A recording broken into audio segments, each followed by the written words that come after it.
ইসলাম ধর্মে রেপ করাটা কোনো খারাপ কাজ নয়। ইসলাম ধর্মে মূর্তি পূজাটা খারাপ কথা। আল্লাহ নাকি বলেছেন রেপ করা কোনো খারাপ জিনিস নয়, খারাপ জিনিস হলো মূর্তি পূজা করা। আপনারা এফআইআর হিসেবে ঠিক করছেন না কেন? এতদিন ভিডিওটা কেন চলবে ফেসবুকে? কেন সরকারের যারা সাইবার সেলের যারা দায়িত্বে আছে ভিডিওটাকে কেন ডিলিট করাচ্ছে না? রাজ্য প্রশাসন কি করছে? কেন সুরক্ষিত করেনি? কেন প্রশাসনের পক্ষ থেকে মামলা করে অর্জুন সিং যে কথা বলেছে শুধু মুসলিম ধর্মকে অপমান করেনি, সংবিধানের উপর আঘাত দিয়েছে, পার্টিকুলার কোন ধর্মের উপরে আঘাত এই অপমানে সংবিধানের উপর আঘাত দেওয়া, তো অর্জুন সিংকে ধরে জেলের মধ্যে রাখা দরকার।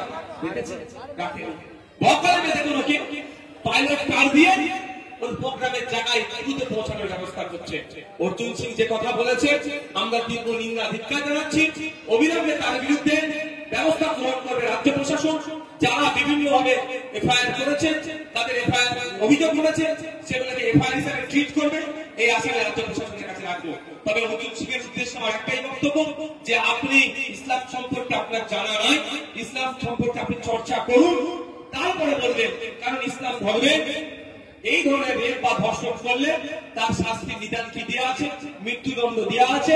শুধু মৃত্যুদণ্ড নয়, ভয়ঙ্কর ভাবে মৃত্যুদণ্ডের কথা বলা আছে। গলা অবধি পুঁতে পাথর ছুঁড়ে ছুঁড়ে তাকে হত্যার নিদান দেওয়া আছে। এটা ইসলামিক কান্ট্রি নয়, এটা ডেমোক্রেটিক কান্ট্রি। এই কান্ট্রিতে ধর্ষণ করলে যে শাস্তি আছে সেই শাস্তির জন্য আপনারাও চিৎকার করছে না। অপরন্ত আমরা কি দেখছি, আপনাদের দলের মধ্যে এই ধরনের নেতা আছে, বীরভূষণ কি নাম আছে, যারা আমাদের রেসলারদের সাথে নোংরামি করেছে, এই অভিযোগ আছে। তাদের বিরুদ্ধে আপনারা কথা বলেন না। ইসলামকে কালিমালিপ্ত করার চেষ্টা হচ্ছে, আর রাজ্য প্রশাসন, রাজ্য সরকার মমতা ব্যানার্জি চুপচাপ এগুলো দেখছে।